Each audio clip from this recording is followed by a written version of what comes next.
Hola, buenas noches amigos, estamos en el programa Las Aventuras de la Espada y estamos en el tiempo de entrevista, y hoy en tiempo de entrevista pues tenemos a un autor muy interesante. Os voy a mostrar su libro, Historia desconocida del descubrimiento de América, en busca de la nueva ruta de la seda.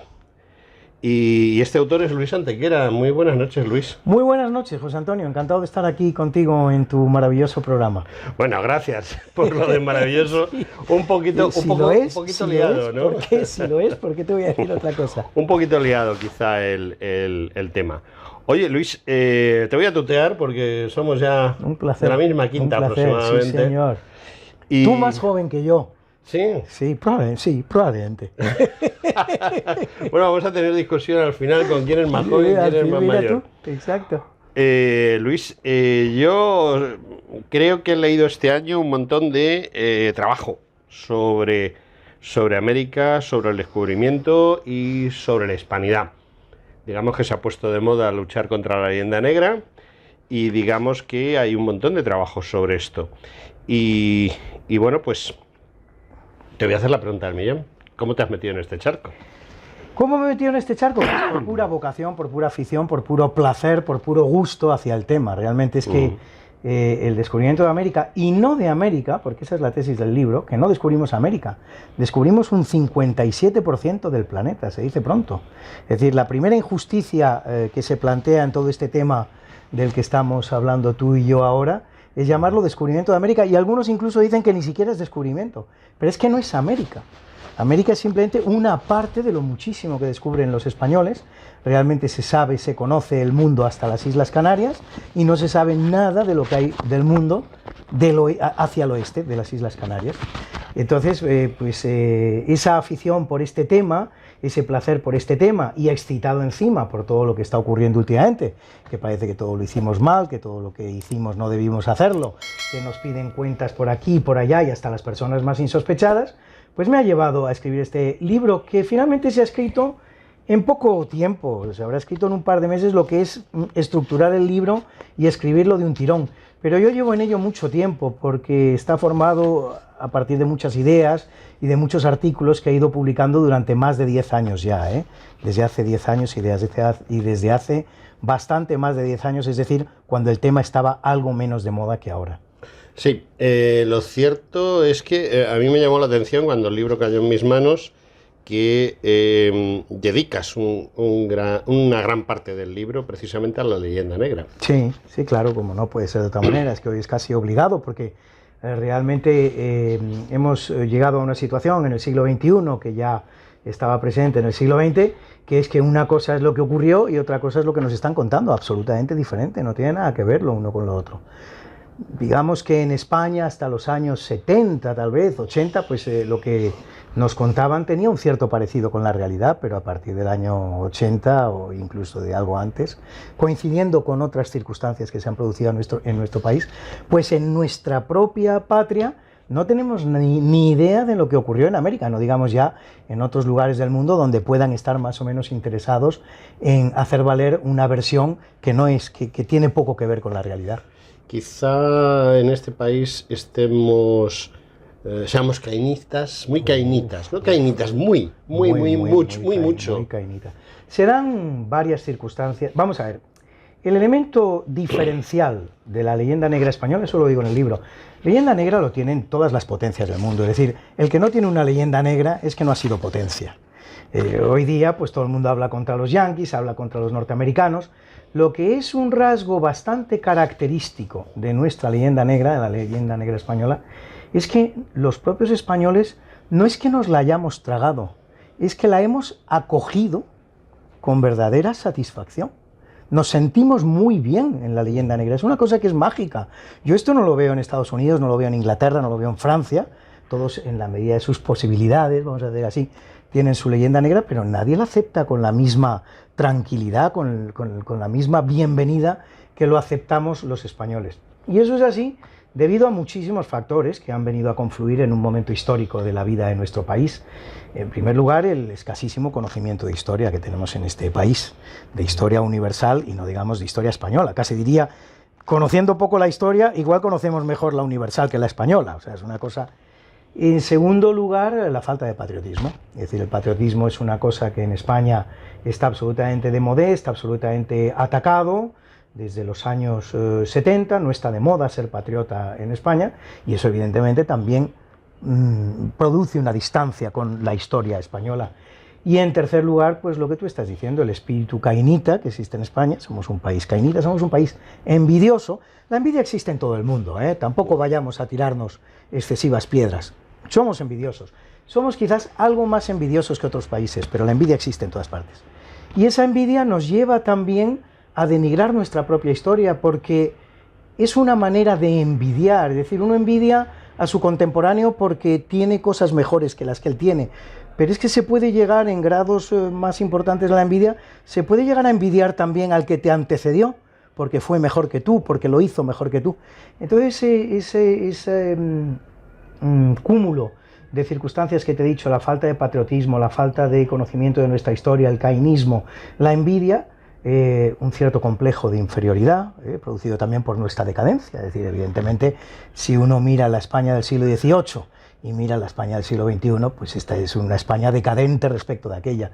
Este cúmulo de 5 o 6 factores que te he enunciado contribuyen muy mucho a que la leyenda negra prenda bien entre los propios españoles.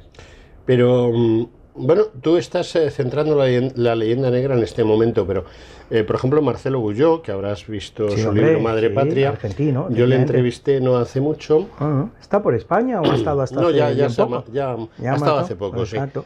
Sí. Y bueno, pues él decía que quizá los españoles empezamos a aceptar la leyenda negra en el mismo momento en que el poder en España se institucionaliza con Felipe V. Es decir, los Borbones, cuando se hacen con el poder en España, buscan que esa leyenda negra se expanda, que la acepten los españoles, y según él se aceptó. Es decir, la aceptaron los españoles de 1700. Pues es muy posible que sea así. Yo desde luego no lo he estudiado, no he estudiado la aceptación de la leyenda negra desde tiempos tan remotos.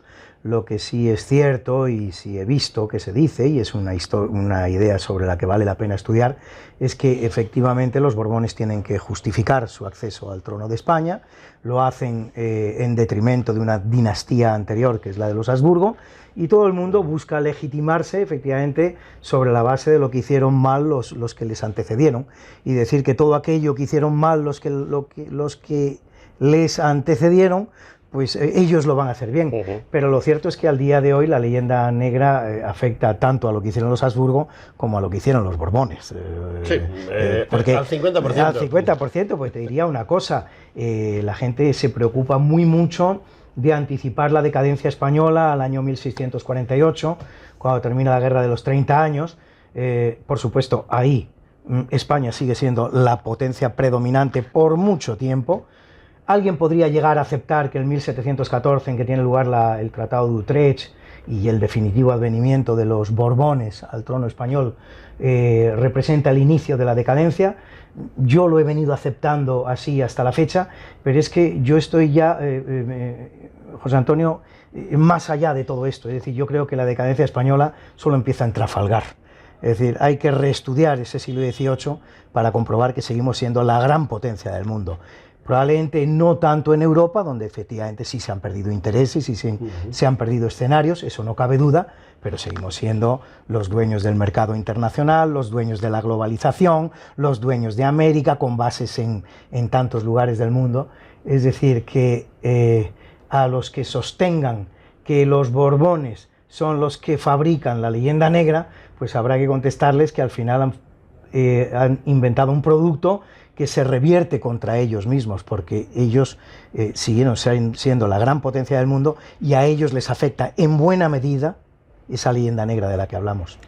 Quizá la leyenda negra se creó no solo por el afán de destrucción del enemigo o por esa potencialidad que tiene la propaganda, sino también para justificar las cosas mal hechas por parte primero de Holanda, luego de Inglaterra, luego de Francia, que es la gran potenciadora, porque le echamos la culpa a Inglaterra, pero realmente la gran potenciadora, desde mi punto de vista de la leyenda negra, y no sé si desde el tuyo, es quizá más Francia que la propia Inglaterra, ¿no? Sí. Bueno, la leyenda negra española la potencian todos un poco, precisamente por lo que te he dicho, la gran potencia es España, la potencia a derrotar es España, la quieren derrotar todos, la quieren derrotar los ingleses, la quieren derrotar los franceses, los holandeses, todos quieren su parte en el pastel y todos tienen que alimentar esa leyenda negra. ¿En qué medida uno haya sido más eficaz en la producción y expansión y difusión de esa leyenda negra que el otro?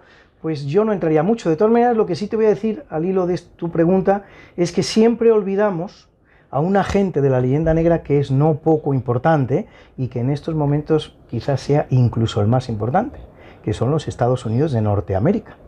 No tanto Inglaterra como Francia como Holanda, sino los Estados Unidos de Norteamérica. Y hay una razón para ello. Una razón perfectamente comprensible y facilísimamente aceptable. Los Estados Unidos, es una cosa que no está suficientemente estudiada ni suficientemente difundida, se crean contra España. En todo momento, la frontera norteamericana es española, en todo momento, desde las 13 colonias en adelante. Lo primero que hay que hacer es resolver, por los Estados Unidos, toda esa franja de terreno que existe, desde las 13 colonias en el este hasta el Mississippi, que no se sabe de quién es, y si con alguien se la disputa a Estados Unidos, es con España. Pero es que luego desde el Mississippi al oeste, eso es España todo. Esos 2/3 de los Estados Unidos son España. Por lo tanto, todo avance que haga Estados Unidos hacia el oeste, en virtud de esa doctrina del destino manifiesto de la que ellos hablan, es siempre contra España. Necesitan justificar su acción por contrariedad a lo que hizo España. Pero es que los Estados Unidos ya están construidos y siguen atacando y siguen buscando expandirse en terrenos y territorios que fueron españoles. Cuba, Filipinas, Carolinas, Marianas, Guam, la misma América del Sur y América Central, en la que no entran a conquistar, pero sí tratan de influir todo lo que pueden. Todo lo que se encuentra Estados Unidos en todo momento de su historia es España. Esto no se ha dicho suficientemente, y eso ellos lo saben, por lo menos en su fuero interno, y lo combaten con el mejor instrumento que tienen en estos momentos, que es el cine. El cine es un cúmulo de películas que, si uno las indaga un poco, las rasca un poco, son películas antiespañolas, todas las que tienen que ver con la historia de Estados Unidos, si uno las indaga un poquito, son películas antiespañolas. Así que un agente de la leyenda negra que no ha sido suficientemente estudiado y que habrá que estudiar, ni siquiera la gran experta en estos momentos en leyenda negra española, que es Elvira Roca Barea, ha incidido suficientemente en este punto. Bueno, la verdad es que hasta cierto punto yo estoy muy de acuerdo contigo, porque ciertamente eso es así.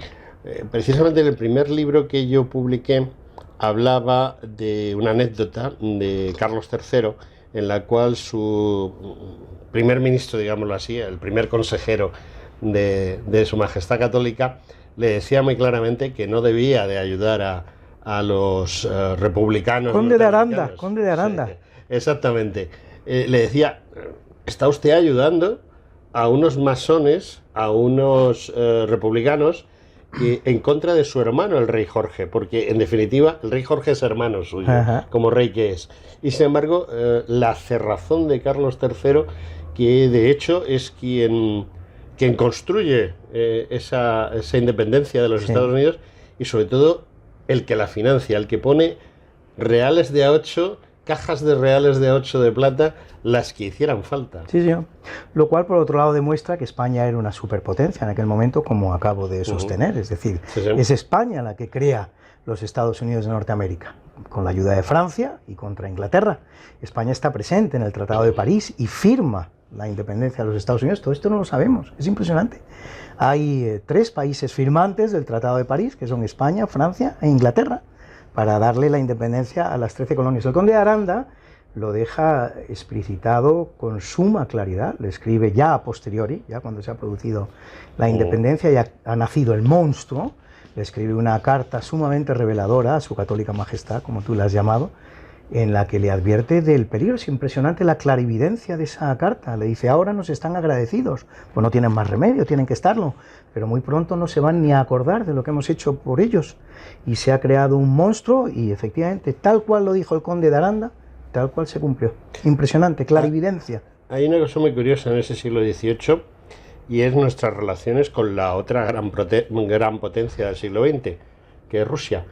Es curioso, los rusos, desde mi punto de vista, nos estamos saliendo de tu libro, Sí. pero puede ser clarificador. Bueno, en la medida en que yo pueda aportar algo, encantado. Los Pero... rusos creo que, siempre lo he opinado, bueno, yo he estado viviendo en una república soviética durante varios años y mi opinión es que los rusos son un pueblo que nunca ha tenido ninguna confrontación real con nosotros, salvo el tema de Alaska, en su momento, que hubo una guerra declarada en la que no se disparó ni un solo tiro.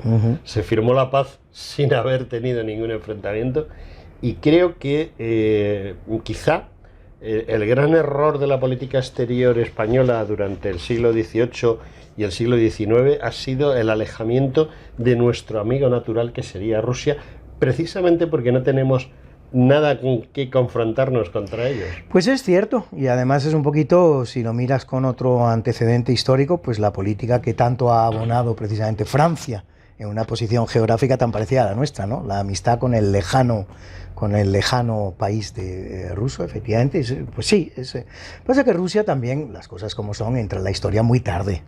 Es decir, hasta el siglo XIX Rusia no es nadie. Ahí por el 18 y 19 es verdad que inician una expansión que les lleva incluso a dirigirse a Alaska, lo cual para los españoles actúa como acicate. Y precisamente es cuando España se acuerda de que al norte de México hay todo un territorio vastísimo, que es español y que es el que luego se van a encontrar precisamente las 13 colonias en su expansión hacia el oeste, que todo eso es español y en lo que no se ha hecho nada. Territorio en el que no se ha hecho nada. Pero es que los españoles, es decir, a partir de ese momento, y gracias mucho a los misioneros y los misioneros franciscanos, un fray Junípero de Serra, un fray Gaspar Pórtola, es decir, no solo ya inician esa tarea pendiente de la evangelización española, sino que incluso van más allá y exploran incluso la costa oeste del Canadá. Es sí, grande, Vancouver, es impresionante, bodegas y compañía, ¿no? El marino Cuadras y Bodegas, me parece recordar que se llama, y muchos otros. Sí, es el que explora toda la costa de Vancouver y llega hasta Alaska. Y luego hay otras posteriores expediciones que sitúan hasta en las propias islas aleutianas cruces. Se ponía una cruz para significar que aquello era territorio español, ¿no? Eso nos lleva a otro tema muy interesante, José Antonio, que es el tema del paso para superar América. España desde el primer momento lo busca por el sur, pero efectivamente también hay un paso del norte. Hoy día sabemos que hay un paso del norte, que es muy poco explorable, la verdad, porque está inhabilitado 8 o 9 meses al año, exactamente, pero el paso existe. Y es curioso, es llamativo que llegando España a Cuba, teniendo Cuba enfrente, México y prácticamente los Estados Unidos, de hecho hoy los cubanos a donde huyen es a Miami, que lo tienen al lado. Y sin más es curioso que España haga su expansión hacia el sur de América, no hacia el norte. Ese es otro tema que trato en el libro, que no está suficientemente explorado. ¿Y cuál es la respuesta de esto? Pues la respuesta es muy clara. La respuesta es que España en ningún momento, esto es básico, es la idea central del libro, que he dicho al principio que España descubre el 57% del planeta Tierra, no descubre América, descubre el 57% del planeta Tierra. España, desde el primer momento, su intención es llegar a Asia, llegar a las islas de la especiería, que las tiene muy bien situadas. Son las Molucas, Indonesia, etc. Y eso está al sur. Por eso España explora un posible paso al sur. Con toda lógica, dicen los españoles, ¿qué sentido tiene que vayamos hacia el norte si luego hay que bajar hacia el sur? No estaremos más que desandando el camino. Lo lógico es que esto que ya medianamente conocemos, lo sigamos explorando y vayamos de alguna manera hacia dónde queremos ir. Por eso España descuida el paso del norte, tiene poca idea de lo que ocurre al norte. La historia le da la razón porque siendo impracticables los dos pasos, el del norte lo es mucho más que el del sur. Solo para que nos hagamos una idea, el paso del norte son 4.000 kilómetros, el paso del sur son 500. Entonces esa idea intuitiva es la que lleva a que toda la exploración española vaya siempre hacia el sur.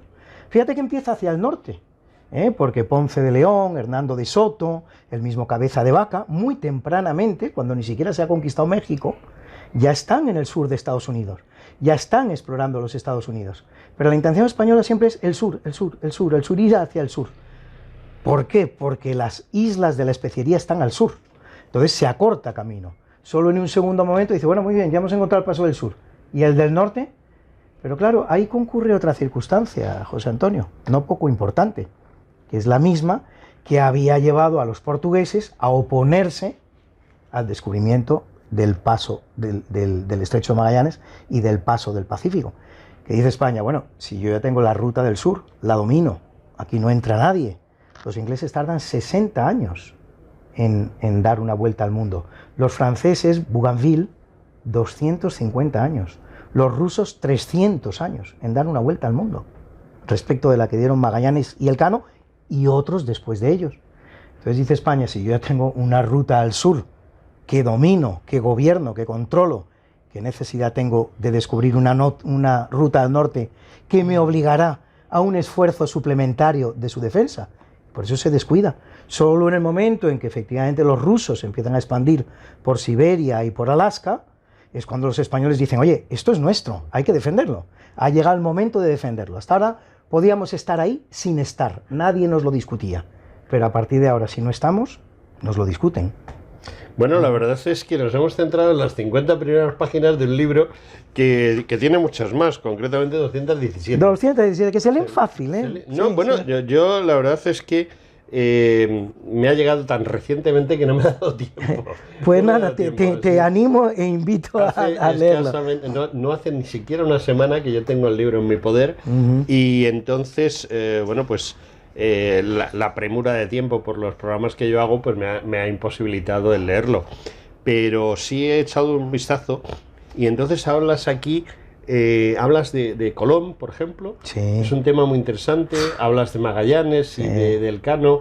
¿Por qué esa ruta hispano-portuguesa? No, de hispano-portuguesa nada, José Antonio. No No lo es ni yo puede te pregunto, serlo. porque es que prácticamente existe una gran cantidad de portugueses que están yendo verdad? con Sí, eso. sí, Entonces, sí. por eso yo le doy esa calificación de hispano-portuguesa, No, claro. aunque No. sea española. No, desde ese punto de vista es hispano-portuguesa. Y no es hispano-portuguesa, es incluso más, es multinacional. Sí, porque Es decir, hay gente hasta de Grecia. exactamente. Bueno, solo entre los 18 que llegan, hay 4 nacionalidades distintas. Hay griegos, hay alemanes, hay italianos, hay españoles, y luego dentro de cada uno de esos países de distintas procedencias. Es que España entonces era la Meca, era Roma, era el centro del mundo, como hoy podemos ver, contemplar a Estados Unidos. España es donde se producen todos los proyectos. El proyecto este de Elcano Magallanes, salen 280 y tantos, en inicio está formado por 280 y tantos marineros, es un proyecto desde ese punto multinacional, desde ese punto de vista absolutamente multinacional. No podía ser de otra manera. Es que todos los grandes proyectos del mundo en aquel momento se hacen en España. Y por lo tanto atraen a todas las personas que quieren conseguir algo fuera de sus países.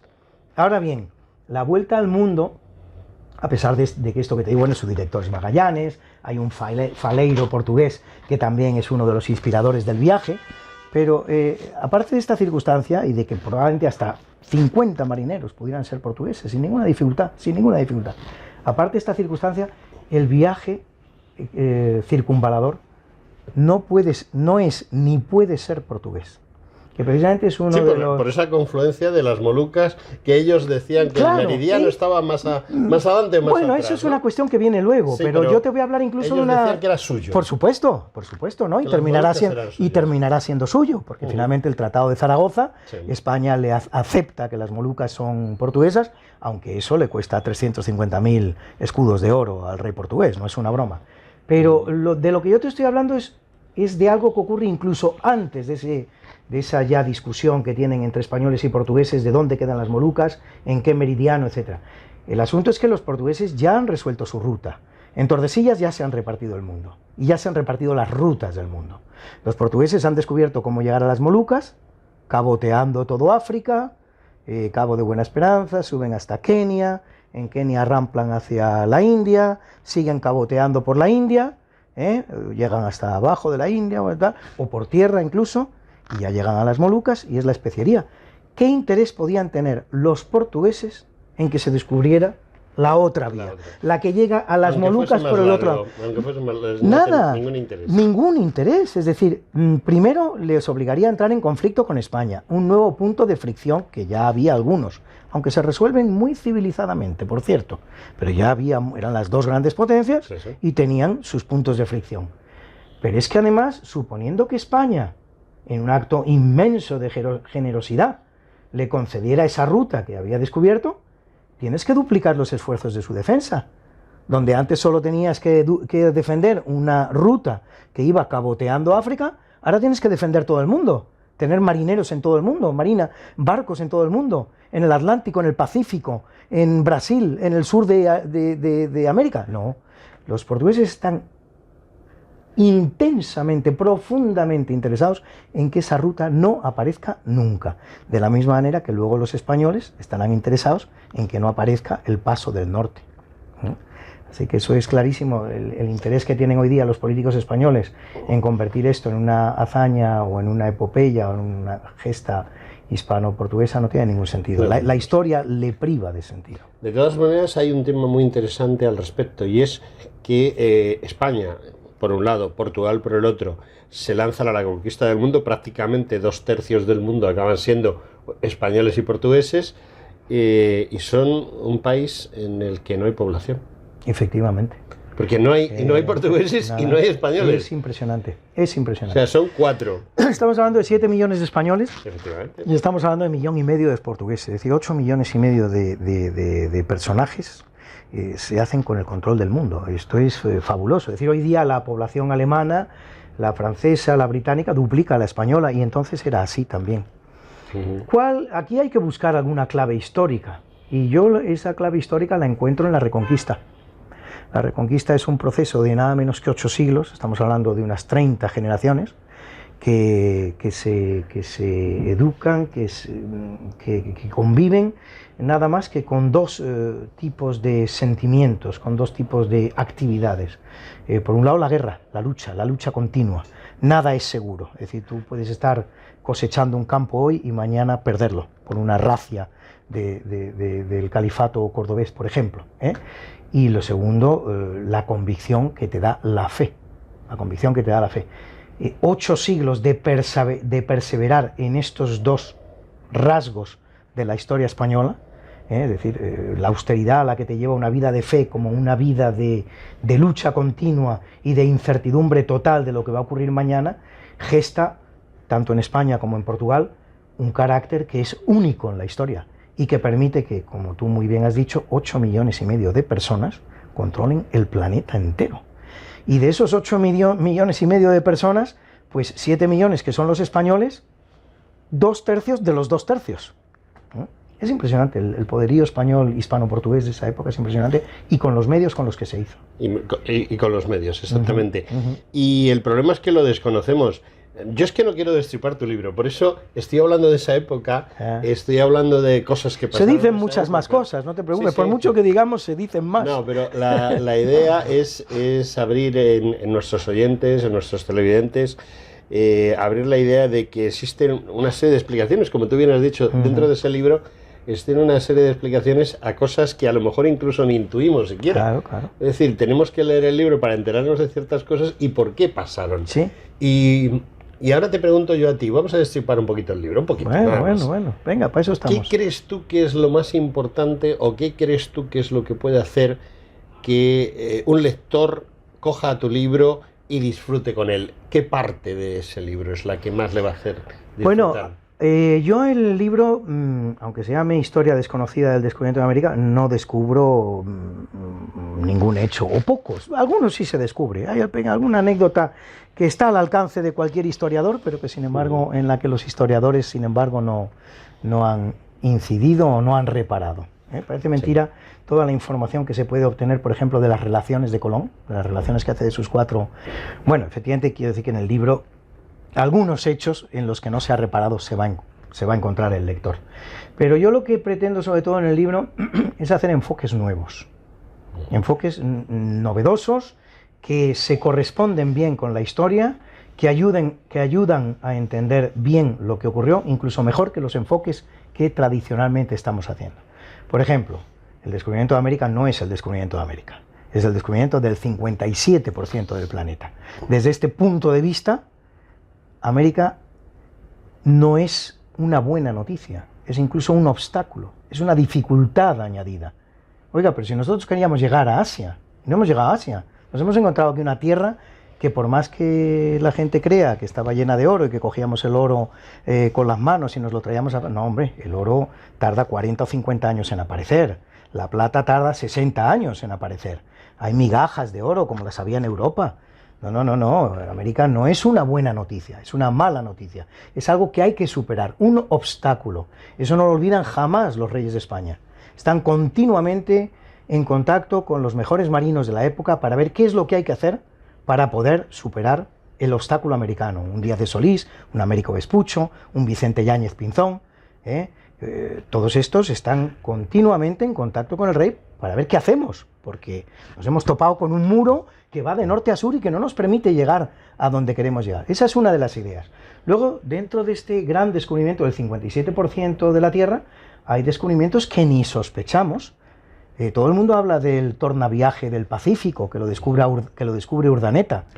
Bueno, pues se habla del tornaviaje del Pacífico y de su descubridor, Andrés de Urdaneta, porque se tarda la friolera de 45 años en descubrir. Desde que Magallanes llega, en fin, más o menos descubre la ruta de este a oeste en el Pacífico, hasta que Urdaneta descubre la ruta contraria gracias a las corrientes del Kuroshio, del viento negro, y el viento negro, el Kuroshio, sí, cuando he dicho corriente quiero decir el viento del Kuroshio.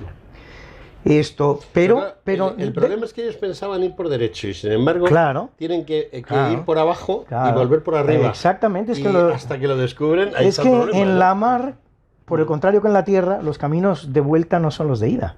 Es algo completo. Hoy en día sí, pero entonces no. Claro, bueno, hoy día sí, porque disponemos de fuerzas. Los barcos van a motor. Efectivamente. Pero a viento no. Aún así, sí, la singladura que descubrió Urdaneta sigue siendo una de las rutas más utilizadas en el planeta, porque incluso esos barcos que tienen motores potentísimos prefieren ayudarse de las corrientes naturales y de los vientos naturales. Pero te quería decir, te quería decir, hablamos del tornaviaje pacífico, pero ¿alguien se ha planteado alguna vez que hubo que descubrir también el tornaviaje atlántico? Claro, es decir, se fue a América. Y tantos, pero había que volver. Si seguramente muchos antes que Colón habían ido a América. Si eso no habla mal de España ni del descubrimiento, ni hace que el descubrimiento deje de serlo. Es muy posible que a América hubieran llegado pescadores escoceses, pescadores gallegos, pescadores vascos. Es muy posible que hubieran llegado los vikingos. Hay hasta alguna tesis que sostiene que llegaron los fenicios. ¿Y qué? Si no descubrieron nada. Fueron, pero no descubrieron. No sabían dónde estaban, muchos de ellos no volvieron. Hay multitud de expediciones inglesas en los primeros momentos. Cuando ya ha llegado Colón, Inglaterra se lanza a mandar barcos, ninguno vuelve. Eso no es descubrimiento, eso es mandar barcos. Para que hubiera descubrimiento tuvo que haber tornaviaje atlántico. ¿Y quién descubre el tornaviaje atlántico? Así como América la descubre Colón, ¿quién descubre el tornaviaje atlántico? Lo descubre Martín Alonso Pinzón, que es el primero que llega a Europa desde América. No lo hace Colón, lo hace Martín Alonso Pinzón, que se va a donde tenía que irse, que es a Galicia. No como Colón, que va a donde no tenía que irse, que es a Portugal. Y encima lo hace después de Martín Alonso Pinzón. Entonces lo que quiero decir, es decir, intento en mi libro sobre todo proporcionar nuevos enfoques, proporcionar nuevas ideas que ayuden a entender mejor lo que fue la gran gesta hispano-portuguesa y sobre todo española de aquellos siglos XV, XVI, XVII y XVIII. Bueno, la verdad es que es un tema muy interesante el que me has estado planteando. Lo vives.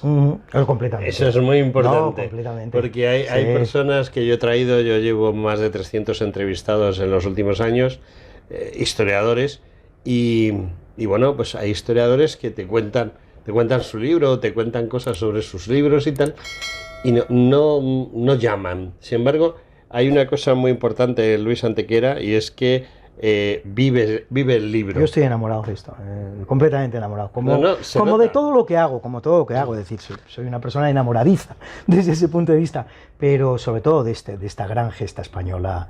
Mira, estamos celebrando en este momento el 5º centenario de la vuelta al mundo, la primera vuelta al mundo que hacen unos marinos españoles, ¿no? Españoles y de tantos lugares del mundo, como hemos dicho antes, pero con el impulso español, con el espíritu español, con la financiación española, todo español, menos los marineros. Es la gran gesta de la historia. Es la gran gesta de la historia. No se ha hecho nada como esa vuelta al mundo. No lo hizo Julio César, no lo hizo Alejandro Magno, no lo hizo nadie. Es impresionante, es realmente... Por supuesto no lo hicieron los norteamericanos cuando llegaron a la Luna, que tenían un trabajo ya de prospección fabuloso, que les hacía ir al 95% de garantía de éxito. O sea, realmente es fabuloso lo que hizo España. Y además, si te das cuenta, es un episodio que es tan presentable incluso con lo que es los conceptos actuales, tan extraños que tenemos. Es que no hay sangre. No hay sangre en la vuelta al mundo, salvo ese pequeño episodio que ocurre en las Filipinas y que finalmente termina con la vida de Magallanes y otros marineros. Por meterse donde no le por llamaban. meterse donde no le llamaban y donde no estaba llamado a ir, porque ese es otro de los grandes misterios de esta singladura. ¿Por qué se va Magallanes a Filipinas? Si Magallanes en todo momento lo que tiene que hacer es ir a Molucas. Y él sabía cómo ir a las Molucas. Entonces, ese es un misterio, hay muchos misterios en esta historia, como están los secretos de Colón y tal, está también el secreto de Magallanes. ¿Por qué Magallanes la emprende hacia Filipinas y no hacia Molucas, bien al sur, miles de kilómetros al sur, como es lo que tenía que haber hecho? Pero te estaba diciendo que no hay sangre, es decir, que es una gesta contra el mundo, contra las inclemencias del tiempo, contra la meteorología, contra el agua, contra la tierra, pero no contra otros seres humanos. Incluso desde ese punto de vista es una gesta absolutamente limpia. Es la gran gesta de la historia, la vuelta al mundo, y la que finalmente hace que todos los seres humanos conozcan lo que yo llamo en el libro la otridad, que hay otros, que no todos somos cristianos europeos, y en todo caso sarracenos árabes. No, hay algo más. Hay hay millones de seres humanos repartidos por un planeta que ni conocíamos. Sabíamos que era redondo, ojo, lo sabíamos perfectamente, y desde 20 siglos antes. Esto lo sabían ya los griegos, pero no sabíamos sus dimensiones, no las conocíamos. No conocíamos cómo era, porque efectivamente podía ser redondo, pero podía contener un agujero por el que se cayeran los barcos, como hoy día hay agujeros negros en el universo. Eso no lo sabíamos, no sabíamos si había monstruos, si había dinosaurios, Todo eso no se sabía que el mundo era redondo, pero se sabía poco más. Todo eso lo descubre España, es decir, España, los marineros españoles, los conquistadores españoles, los exploradores españoles, le dan al mundo su identidad, le hacen comprender al mundo cómo es, quién es. Es como si, con una metáfora, una persona hubiera perdido la memoria durante 20 años de su vida, recordara un 20%, un 30% de su vida, y de repente se encuentra a otra persona que es capaz de hacerle entender, de hacerle comprender, de hacerle recordar ese 70% de su historia y de su vida que no conoce. Eso es lo que hicieron los españoles en los siglos XV, XVI y XVII. Es impresionante. Bueno, lo cierto es que yo personalmente, ya te digo, no he tenido la oportunidad de leer el libro, solamente hojearlo, y me llama la atención porque tocas todos esos aspectos que estás diciendo que son básicos y fundamentales, y que por desgracia la juventud, actualmente nuestra juventud, desconoce. Ya sé que es ciencia ficción, pero saca la bola de cristal y dime, ¿cómo crees que debiéramos de hacer que la juventud conociera esto? ¿Cómo podemos forzar a que se le enseñe a nuestros jóvenes lo que hicieron nuestros antepasados? Bueno, lo primero que tienen que hacer nuestros jóvenes es leer mi libro. Bueno, por supuesto. Es un punto de partida que no está mal. No, claro, es que ahí quería yo llegar. Esto ha sido una broma. El problema en España es grave. Sí, es grave porque tenemos, hay que rehacer muchas cosas. Es mucho lo que se ha deshecho. La formación de nuestros jóvenes es penosa.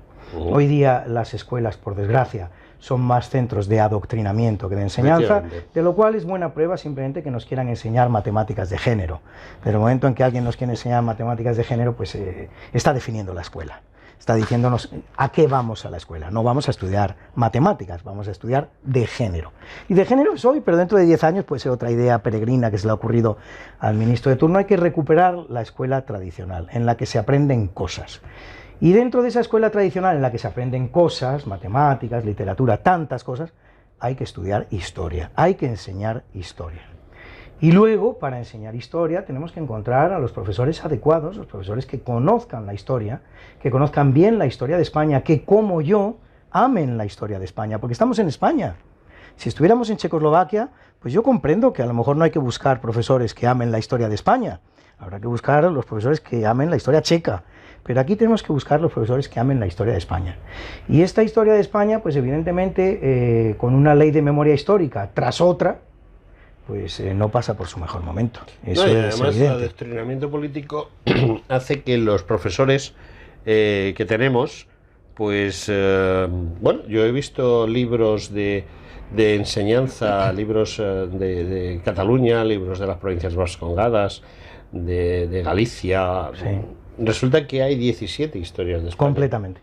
Y algunas son, más que historias, son otra leyenda, otra segunda leyenda negra. A los niños españoles que viven en Barcelona les enseñas que España es mala. Sí, sí, sí, por decirlo no. Entonces, ¿cómo puedes hacer que esa gente comprenda cuál es la verdad y la realidad si desde pequeños les están imbuyendo en contra de su propia patria? Pero te voy a hablar de algo incluso más grave, José Antonio, porque si grave es que en Cataluña o en fin, o en alguna región española se pueda estar enseñando la historia de esta manera que tú dices, casi tan grave es que en región puedas imaginar se está enseñando como se está enseñando. Si es que ni siquiera en Madrid o en Extremadura, por decirte dos regiones en donde todavía impera y permanece de manera importante la hispanidad y la españolidad, ni siquiera se está enseñando bien ahí la historia. Incluso la historia que pueden leer los niños madrileños o los niños extremeños está llena de leyenda negra, está llena de medias verdades, está llena de tapujos, de complejos, de miedos. A todos nos imbuyen esa idea de que tenemos que pedir perdón. ¿Perdón de qué? ¿De qué tenemos que pedir perdón? Primero, los que estamos en España no tenemos, en principio, acudiendo a lugares comunes, no tenemos nada de lo que pedir perdón porque siempre hemos estado en España. En todo caso, serán los españoles que fueron a América los que tengan que pedir perdón. Pero no, yo tampoco lo creo, pero yo te voy a decir una idea que también avanzo en el libro, que es la siguiente. Vamos a ver, si los españoles que estuvieron en América tienen que pedir perdón a los indígenas americanos, y por suerte o por desgracia, un 80% de la población americana es mestiza, quiere decirse que un 80% de la población americana tiene abuelos españoles y tiene abuelos indígenas. Cual, entonces, lo que tendrán que hacer estos indígenas, exactamente, estos americanos españoles con los que hoy compartimos la historia, el mundo y el tiempo, es pedirse perdón a sí mismos. No soy yo el que tiene que ir a pedir perdón allí. Se lo tienen que pedir ellos a sí mismos, el abuelito español. Si todavía vive, decir, oye, mira, llama por teléfono al papá de María y le pides perdón, porque María es indígena y yo soy español. ¿Entiendes? Entonces, es una cosa, de momento, doméstica. Es una cosa que tienen que resolver ellos. Luego ya... Y tampoco es cierto, y te voy a explicar por qué. Recientemente ha habido unas jornadas de hispanidad en Cartagena, a las cuales yo he asistido, y ha venido gente muy interesante. Entre otras cosas, ha venido un descendiente de Jerónimo, sí, el gran jefe sí, Apache. Señor. Católico e hispanoparlante. Jerónimo Goyoale, que significa el que bosteza, cristianizado como Jerónimo, es católico, bautizado y habla español. Y habla español. Sí, señor. Y su descendiente, al cual tuve la oportunidad de tratar y también de entrevistar, se consideraba súbdito del rey de España. Claro.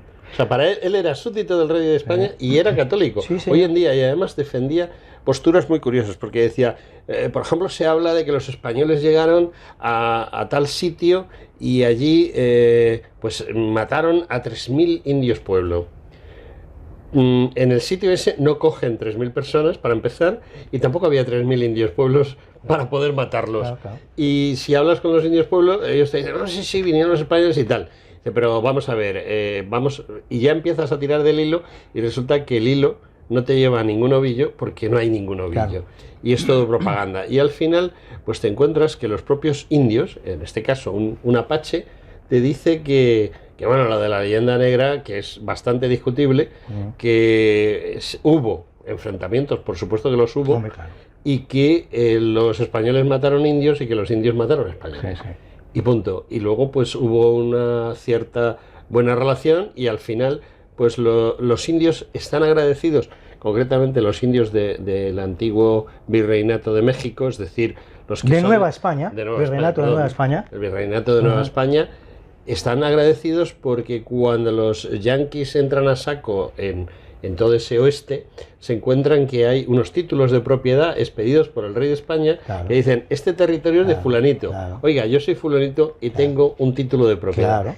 Y aunque en algunos momentos no se respetó, en general sí se respetó, sobre todo en Texas, que es de donde es este hombre. A ver, lo respetan los españoles. Justamente los que no lo respetan son los nuevos colonos anglosajones protestantes. En la zona más profunda, claro, porque claro, no había... por ejemplo, en Texas, pues sí había hispanoamericanos, digámoslo así. La gente se había avanzado más en el proceso de mestizaje. Simplemente estaban los indios, ¿no? Entonces, pues ellos entran a saco en los lugares donde no hay mestizos o no hay criollos sin ningún tipo de problema. Claro, en sitios como Texas. Texas es un sitio donde sí hay muchos criollos, donde, digamos, hay casi tantos criollos como mestizos, y eso significa que gracias precisamente a España no son desposeídos de su tierra, claro, en sitios como Texas. Sí, bueno, no pero sí en otros sitios. O sí lo son, pero contra derechos, contra el eje. Sí. Muchas cosas a propósito de lo que has dicho. Primero, yo no he querido decir en ningún momento que ningún tipo de español, ni los de aquí ni los de América, tengan que pedir perdón. Yo he dicho que si estamos en ese proceso, es un problema que primero tienen que resolver ellos. Es un problema de ellos. Exacto, porque son mestizos y son descendientes de uno y de otro. Es decir, ellos mismos tienen que ser las personas a las que se pidan perdón, pero ellos mismos son las personas que tienen que pedir perdón.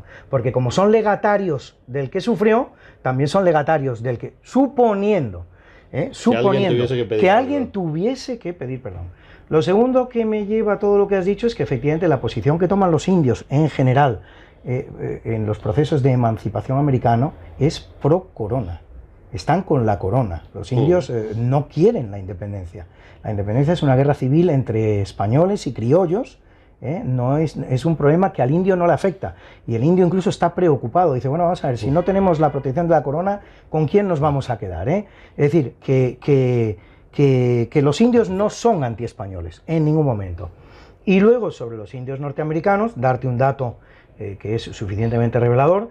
Como te he dicho antes, la evangelización española en Norteamérica empieza tarde, empieza en el siglo XVIII, justamente cuando los rusos amenazan de bajar por Alaska y posiblemente Vancouver. Exactamente, y posiblemente colonizar aquellas tierras primero canadienses y luego estadounidenses. Es decir, la presencia española real con evangelizadores, con misioneros, viene a ser de 70-80 años, y luego viene la colonización anglosajona, que ya va camino, que ya ha cumplido los 2 siglos completos y está empezando a completar su 3er siglo. Un dato sumamente revelador que lo explica todo. En la América hispana, donde los españoles efectivamente se desenvolvieron, se desarrollaron, el mestizaje alcanza cifras entre el 70 y el 80%. En Estados Unidos el mestizaje no existe. Hay un 1% de poblaciones indígenas puras, y el mestizaje es prácticamente inexistente. Eso lo revela todo. Es decir, en los 2 siglos que han estado los colonizadores anglosajones protestantes, han llevado a cabo una labor de destrucción que nada tiene que ver con la que se ha desarrollado en con la labor de evangelización y educación. Y educación, y civilización, y colonización. No me gusta la palabra colonización porque viene de colonia, y hace pensar que España estableció colonias allí. Lamentablemente no encuentro una palabra para sustituirla. Mientras no la encuentre, tengo que utilizar la palabra colonización. Pero cuando uso la palabra colonización, estoy hablando precisamente de la labor de educación, de la labor de formación en artesanías, en agricultura, en ganadería, que España dio a esos indios norteamericanos, que pasaron en 2 generaciones del Neolítico al Renacimiento. Un proceso que a los europeos había costado 7.000 enteros años. 7.000 enteros años necesitamos los europeos para pasar del neolítico al renacimiento, eso lo hicieron los indígenas americanos en 2 generaciones. Y se hizo gracias a las muchísimas escuelas que implanta España en América y a las universidades. Cuando Harvard, en 1640 y tantos, creo recordar, cuando Inglaterra funda Harvard, por fin, en Estados Unidos, España ya había fundado 15 universidades en América. Y todavía fundaría, antes de irse, otras 15. Portugal no fundó ninguna. La primera universidad brasileña es ya del Brasil independiente, no la hacen los portugueses. España funda 30 universidades. Y otra cosa que no es menos importante, en esas universidades españolas entran indios, en Harvard no.